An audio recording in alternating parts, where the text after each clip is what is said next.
The Seattle Mariners still cannot solve the jigsaw puzzle that is the Los Angeles Angels of Disneyland, dropping 2 of 3 games in the series down there. Joe and I are going to break down all 3 games in this series, and then we're going to talk about, honestly, are the Mariners cooked? Are the Mariners out of this thing? Because they're now 6 games back at the Houston Astros. I want to say like 5 or 5.5 back in the wild card race.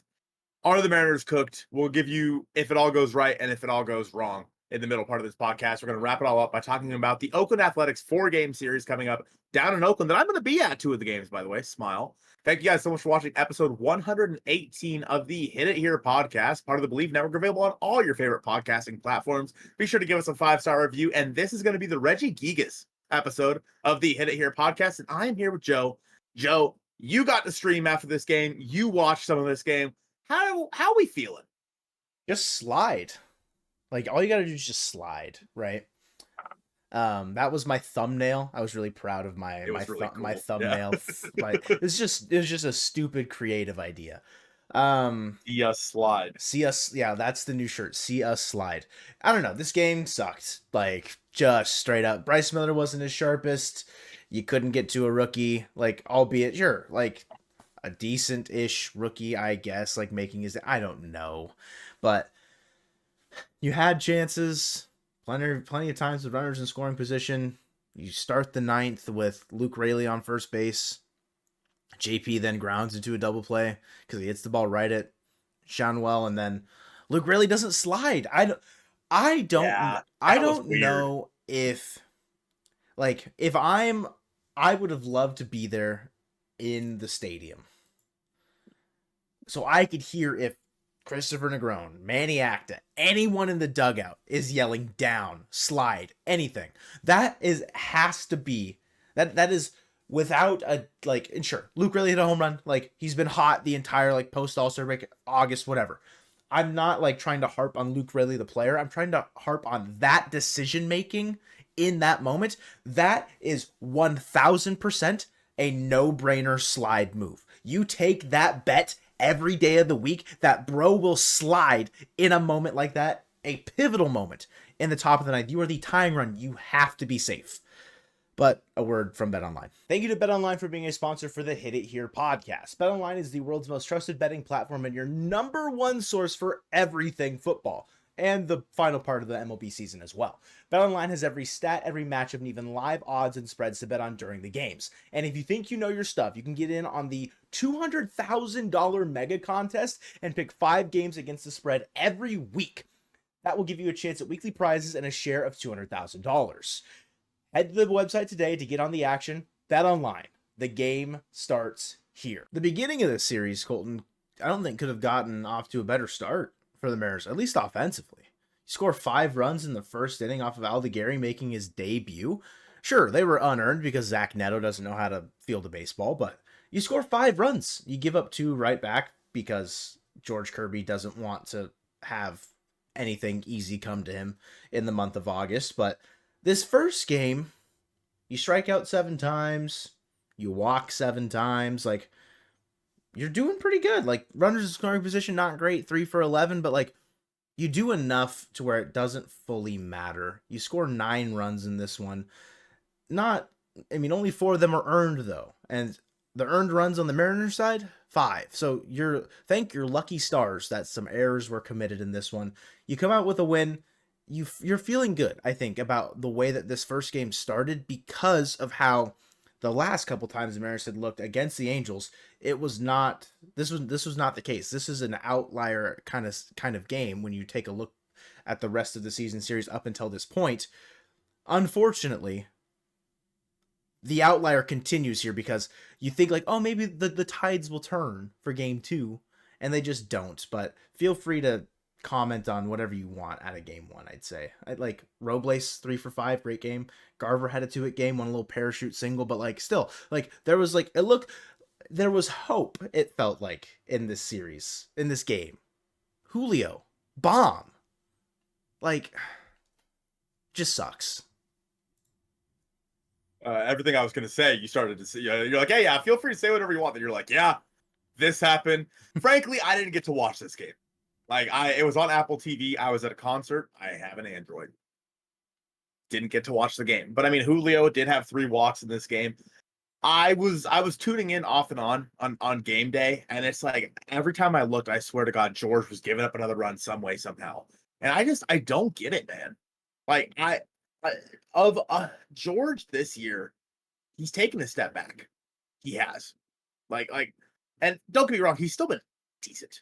You know what I mean? Like he has like what did that put his ERA at? Like probably like a 3.7 Yeah, no. So maybe. like on the year, I think the issue has been we wanted to see the step forward that he took again, right?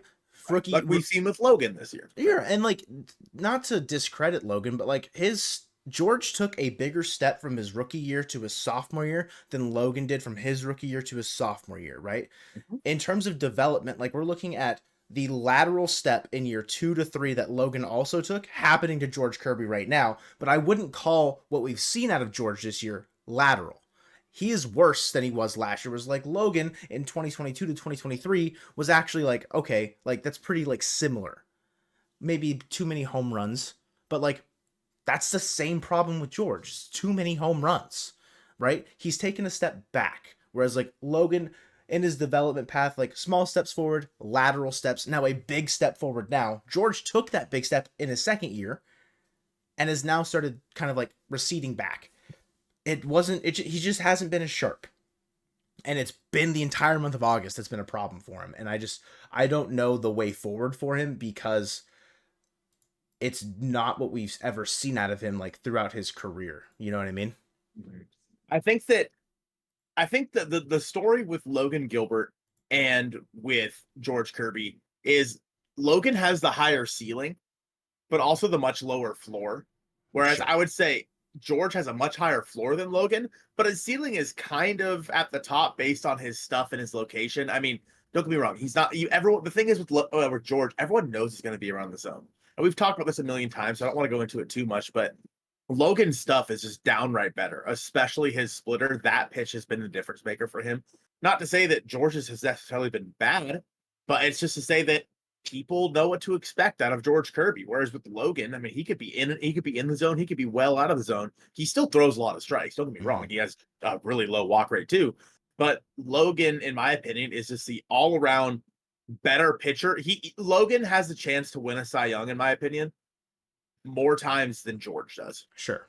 But at the same time, Logan has a chance to be out of the league in 5 years. Oh. Whereas, in my opinion, George probably makes quite a long career out of himself going the Zach Greinke model. Mm. So I think that's just the difference between the two. We're getting off topic here, Joe. Game 2, a heartbreaker for this team. It just felt dirty. You know what I mean? I started to feel pretty good. Like I know we've talked about how like, oh, I'm not gonna let the Mariners, hurt me anymore. But I started to Bleav a little bit. They've played a lot better. The Astros have faltered a little bit here and there, and I felt pretty decent going into this game after the Mariners were able to win game 1. But this one just the way this one ended just really, really broke me. The Justin Turner prophecy. It was the pre-show like stat like Turner off of Tyler Anderson his career. Amazing. And then that showed through with 2 solo home runs here. You tag Tyler Anderson for 4 Got him out and by the 5th, I think. Yeah. during the 4th inning, like Mhm. or he only threw 4 innings, right? Like, and his pitch count was crazy, like like no like sense of command, but Brian Wu just could not avoid Joe Adell and Mickey Moniak. Like of all players.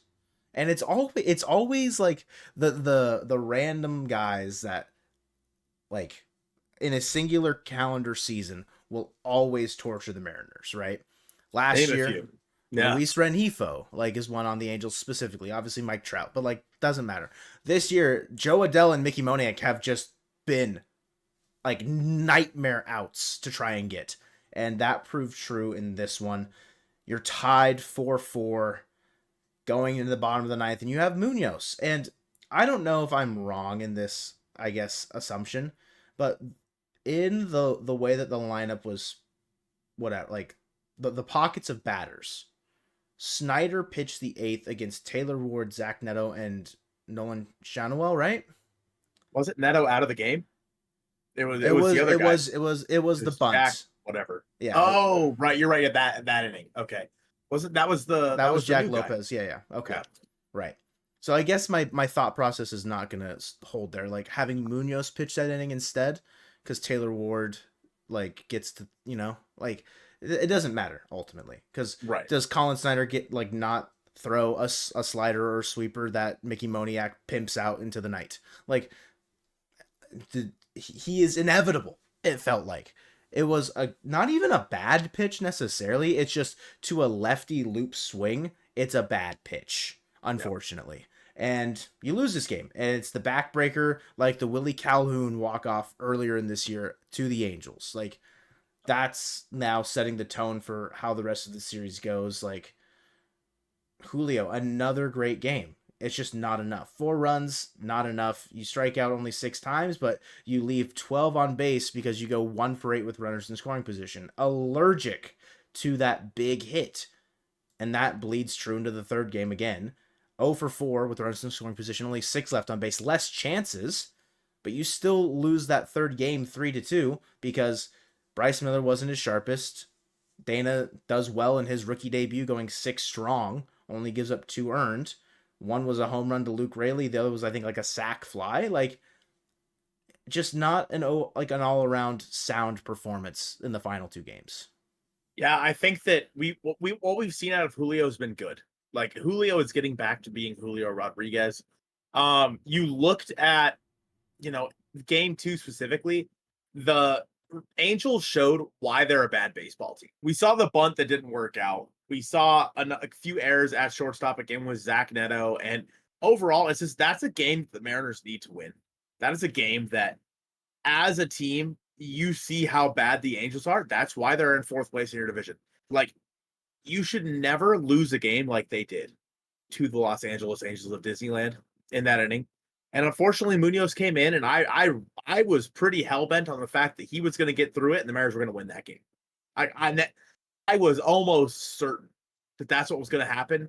And when that pitch was hit by Mickey Moniak, I literally saw the pitch get hit, and I went like this, and didn't even watch it go out. Yeah, I didn't even watch it. Mm-hmm. Yeah, because you just knew it was going. And again, in game 3, another game I didn't get to watch too much of, but I mean, frankly, the Mariners' offense just didn't come through. I mean, for sure, Bryce wasn't great. He did end up walking 3 or 4 in this game 3. He only struck out 4.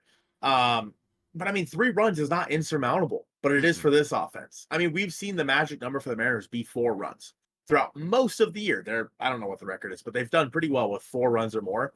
And unfortunately, they're not able to get there on Sunday's game, scoring only 2 runs. I mean, in terms of offense, Julio had 1 hit. Luke Raley had 2, including that home run like you talked about. Josh Rojas went 2 for 3 as well. But otherwise, the rest of the offense was non-existent.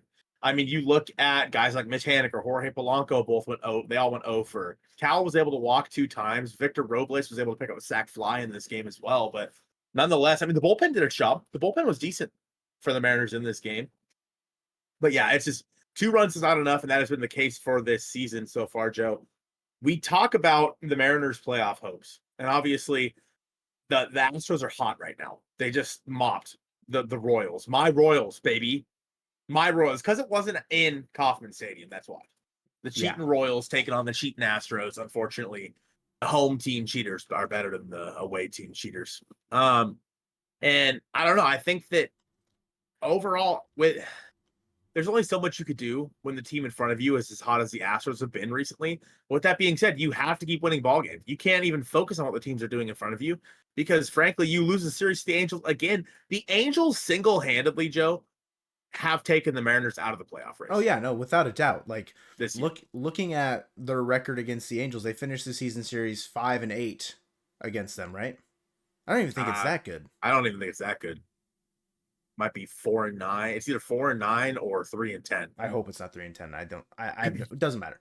Regardless, it does matter. I'm gonna go look it up. Fantastic. It's a situation where if half of those games go the other way, like you're looking great as far as playoff seeding is concerned. You said the 4th place Angels, they're the 5th place Angels, Colton. You lost the season series to the 5th place Angels. The Athletics are better than the Angels? You're damn right they are. Wow. It's crazy. Great. Yeah, just great, right?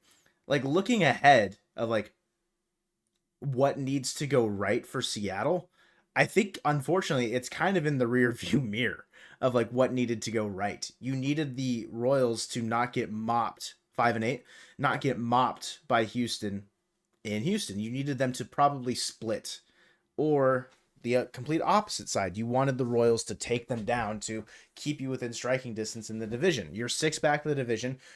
Colton, unfortunately, I think if it all goes right, you're only looking at a wild card right now. Like, sure, you can be like painfully optimistic about the division hopes and just say like, yeah, we've got 4 against the Athletics. You've got 3 against Houston later on down the line. Then you got 3 against the Athletics again. Like, you could still make up ground there, but like you're saying they're one of the hottest teams in baseball. Yeah, and it doesn't look like they're stopping anytime soon.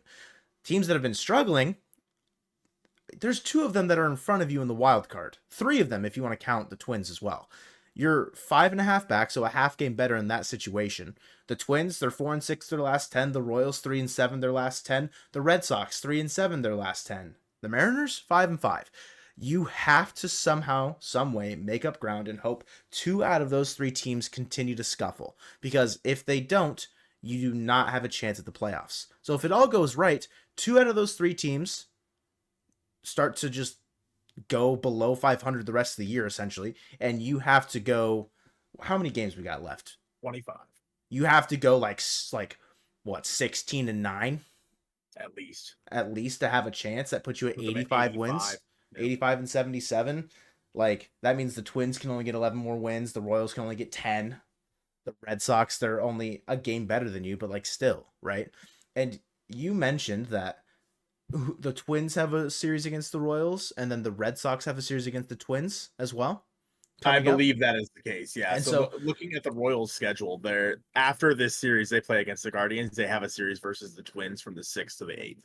Yeah. And the rest is Twins and Red Sox. And then, yeah, of course, the Twin series. Mm-hmm. So it's like, for things to go right in the situation, you need like the best outcome is one of those teams to lose every single game, and then the other one in that situation that like say it's the Red Sox. Like, you want the Twins and the Royals. You want the Royals to probably sweep the Twins or sweep the Royals, either way, like whatever side. And then the Red Sox and the Twins, like, you probably want, like, say the Twins sweep the Royals, right?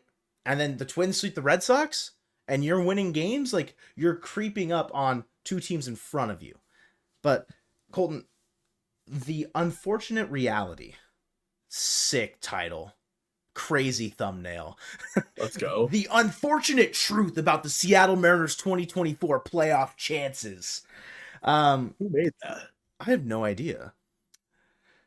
If it all goes wrong, is looking more and more probable each day, it seems. Yeah, I mean, I want to talk a little bit about if it all goes right. Feel I'm free. just an optimistic little man, you know? So the Mariners are 6 back of the Astros.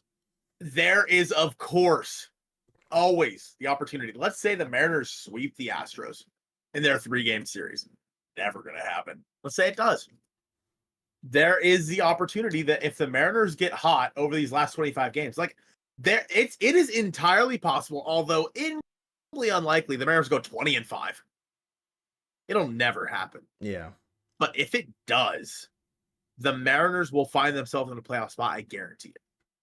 Like, I think, what is the minimum record you think they need to have over the last 25 to make a playoff spot? Do you think it's whatever you said earlier? 16-9, yeah. Yeah, you think that's like the minimum? You have to get to 85 wins. Yeah, I think, yeah. I mean, I respect the fact that they're willing to just stick at 69 wins, because that's the funny number. I respect that. Not like a whole lot of like, oh, the nicest win of the year when the Mariners did win 69, and maybe that's why they lost the last 2. You guys ever think about that? You guys ever think that maybe you're the problem? The fans are the problem. The true hard-hitting facts here. Oh man, the fans are the problem. Imagine thinking that. Anyway, if it all goes wrong, chat, it already has. It legitimately already has. Like, it all went wrong this entire season. Like, so the fact, if it all goes wrong, the Mariners finish where they are right now. And that's all there is to it. If it all goes, I mean, you want to talk about it, if it really goes wrong, Cal, whatever he injured today, is destroyed. Whoa. You know what I mean? Hey, like, you want to talk about it being like really wrong? Let's not go that deep. If it all goes miserable, all right? If it all goes down horrendous. But if it all goes wrong, this is something that I'm bringing back. I know Lookout Landing's done it quite a bit in the past. It's something I've always taken inspiration from. If it all goes right, the Mariners do end up going on a run here and taking over that spot from the Astros in that 3-game series. If it all goes right, if it all goes extremely right, if it all goes okay, the Mariners like make the playoffs through the 3rd wild card after that scenario you said where the Twins like go crazy or whatever. Mm-hmm. If it all goes wrong, the Mariners miss the playoffs by 5 games. Basically, just kind of stay where they're at right now, kind of stagnant. Basically, every team that is winning right now continues winning at the same pace, and the Mariners continue winning at the same pace. That's if it all goes wrong. And if it all goes disastrously, then Cal's hand is broken. Julio sneezes too hard, throws out his back. Like some Tommy John surgeries show up. Like there's still so many scenarios with only 25 games left. It's hard to predict exactly where we're going to see the Mariners at in the next month's time. But I think that as we look ahead to the next few series, I'm still slightly optimistic that they find their way at least into a wild card. But in terms of the scores I'm going to be watching, of course, I'm going to watch the Astros scores, of course. But I'm going to focus more on the AL wild card than I am on the division because, frankly, it just feels so out of reach right now with how well the Astros are playing. They're going to be getting Kyle Tucker back. Like, and then how poorly the Mariners are playing. Like, and not poorly. They have to be fair, the Mariners aren't playing necessarily bad. They're like 5-5 in their last 10. Yeah. Like, that's not horrendous, but at the same time, you're playing some really bad baseball teams. They should be like 6-4, if not 7-10. You know what I mean? Going forward. Yeah. This 10-game road trip, I talked about how it was a third of the rest of your season. And so far, the Mariners are 1-2 on said road trip. Yay. Joe, going into an Oakland series, a 4-game series, the Mariners need to mop this series.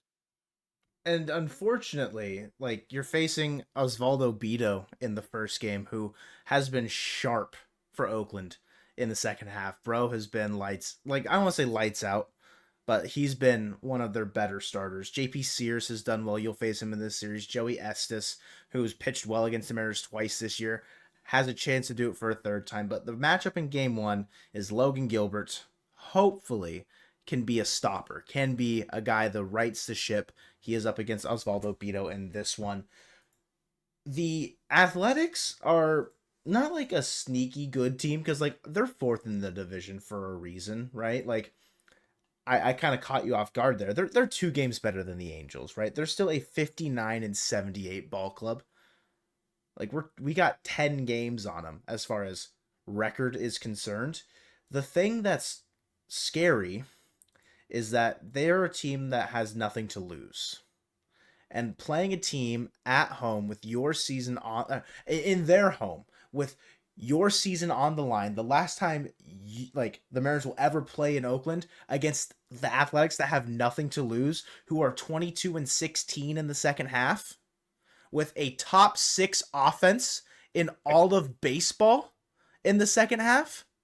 You said top 12 before the show, Colton. I asked him, Colton, where are the Athletics offense ranked in baseball in the second half? He said 12th. You know the 12th ranked offense? The Houston Astros. Oh, no. The Athletics are posting a 114 WRC plus in the second half. This offense has come alive.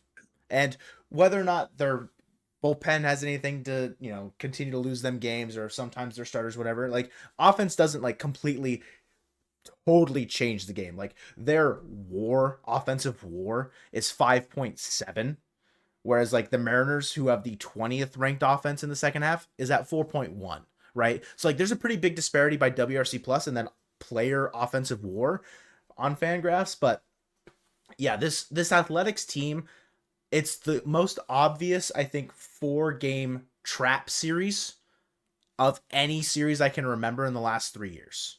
Of like, this one is going to hurt if you do not go in there with the right intensity, the right mindset, knowing that your season is on the line and you have to come away. You're saying it has to be a mop.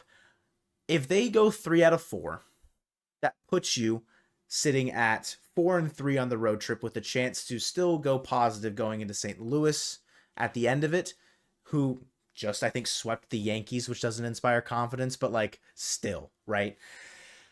I think mopping, obviously, like, duh, that's the ideal situation. Looking at it realistically, I think you can get 3 out of 4. But this offense for the Athletics, I mean, the fact that they're top 6 is crazy. And it's scary given how some of the pitchers, like Kirby, has looked in August. And sometimes Castillo runs into the long ball. This is a trap series of all trap series I've ever seen, dude. Great. Great. Thanks, Joe. Sick. And thanks for letting me know. Appreciate that. Yeah, I mean, this road trip, very well. We could have the Mariners fly home, after this road trip, DOA. Just dead on arrival when they get back. It's like under 500, I think is you're toast.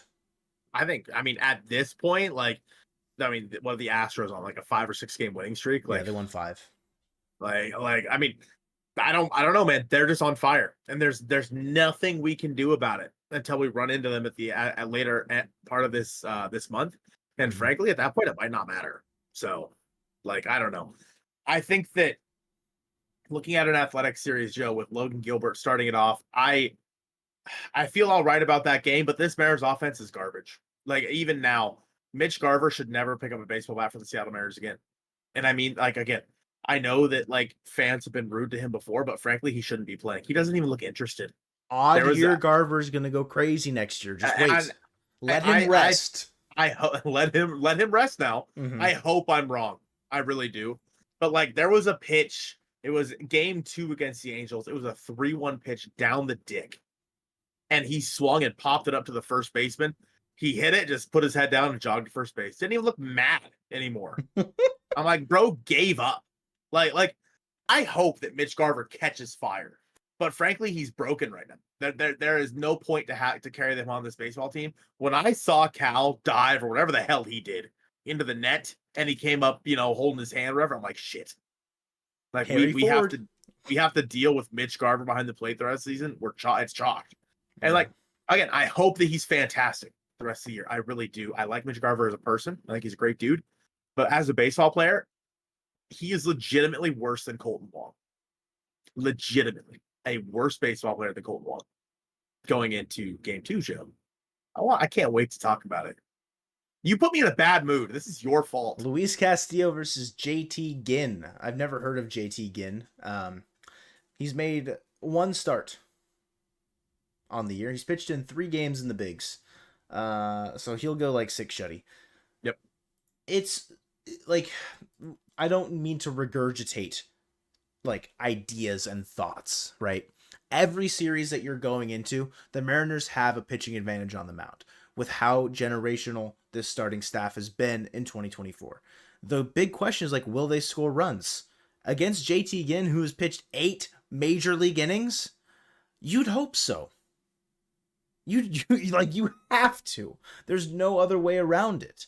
And looking at that game specifically, that's your best chance to guarantee a win. Is you've got Luis Castillo, your veteran starter, the Rock on the bump. Go out there and shove, and go out there and drop 5 or 6 on Ginn's head and just let it roll. Just keep scoring. The next game, it's George Kirby versus JP Sears. Sears is a lefty, a guy that has pitched decently this year. We know we've seen him a ton of times. We know what JP Sears does. I'd say a comparable pitcher to him in terms of maybe just stuff-ish. I think he's got more control, but Tyler Anderson is a guy that I think about with JP Sears. I think JP Sears is better than Tyler Anderson, or I think has the ability to be better than Tyler Anderson. You just hit 4 off of Tyler Anderson against the Angels series. Why can't you do that to JP Sears with George Kirby on the mound on Wednesday? I have to just say, yes, they can, but the offense did not show me that in the Angels series. I hope that Dan Wilson and Edgar Martinez can somehow lift the guys back up, because I talked about on stream the previous Sunday. We were 1 game over 500 after beating the Giants in a series. I was like, that's the best I've ever felt, being 1 game over 500. Today, we are 1 game over 500 again, and it's the worst I've ever felt at 1 game over 500. And it's a week's time apart. It's the same situation with Sunday Night Baseball. Cloud 9. Then you go on the worst road trip of the year, and you have not won a baseball game from that previous Sunday until that active day on Sunday. Worst road trip of the year so So far. far. And it's like, in this Oakland series, like, you've got the pitching advantage. You have some sort of offensive, I guess, identity with Julio hopefully seemingly being back. Like, JP is now back. Whether or not he should be hitting leadoff, that's a different question. Like, you've got pieces. They just need to work together. And then the final game, Brian Wu, I think it's poetic. The Bay Area guy making the last start for Seattle in the Coliseum. Right? I mean, he's a big Giants fan, but like a Bay Area guy regardless, making the final start for Seattle as a franchise in Oakland against Joey Estes. Again, I like all of our pitching matchups, but like, how far can the offense take you?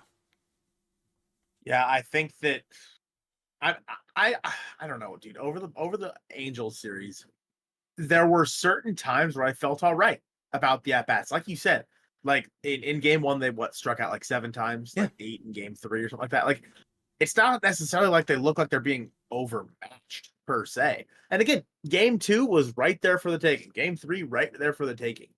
The fact that you were saying that like being 1 game over 500 is the worst you felt at 1 game over 500, blah, blah. It's all a byproduct of how terribly they played earlier in the year. It's really a tale of 2 halves for the Seattle Mariners. A little before the All-Star break, but literally like at the halfway mark. Yeah, I'd love to. They're 52-46 in the first half, 17-21 in the second half. Through like April, they went 15-11. May, they went 15-14. June, they went 15-12. Then it's July, they went 10-14. August, they're 12-14. It's like they fizzled out while the Astros like rose greatly to like new heights. Yeah, and I think that, we saw the Astros get off to a really poor start. But since then, they've been basically the best team in baseball. Since I think it was like June 1st or something like that. The Astros remembered who they were. They did. And it's like the Mariners remembered who they are. Like, we're supposed to suck, right? That's right. We're the Mariners. The only team to never make the World Series. We're supposed to be bad. They were like, oh, whoops, sorry. Somebody's betting on the Mariners to like not make the playoffs this year. Someone's got that bet. And they have it with bet. And I think wrong that with you? Where do you want me to start? Where do you want me to start? I was born on a hot summer day. Like, I was almost born in a truck. Anyway, I don't know, man. I look at this series versus the Angels, and like you said, they have to take at least 3 or 4. I mean, the Athletics. That's Angels, yeah. Athletics, in my opinion, they need to mop. Again, I 3 or 4 is fine, but you basically put yourself in the situation where you have to mop by losing a series to the Angels. Yeah, to like make that back. Exactly. Yeah. And ever since, that magical sweep on like Father's Day or the day before Father's Day of the Rangers, the Seattle Mariners baseball team sucks.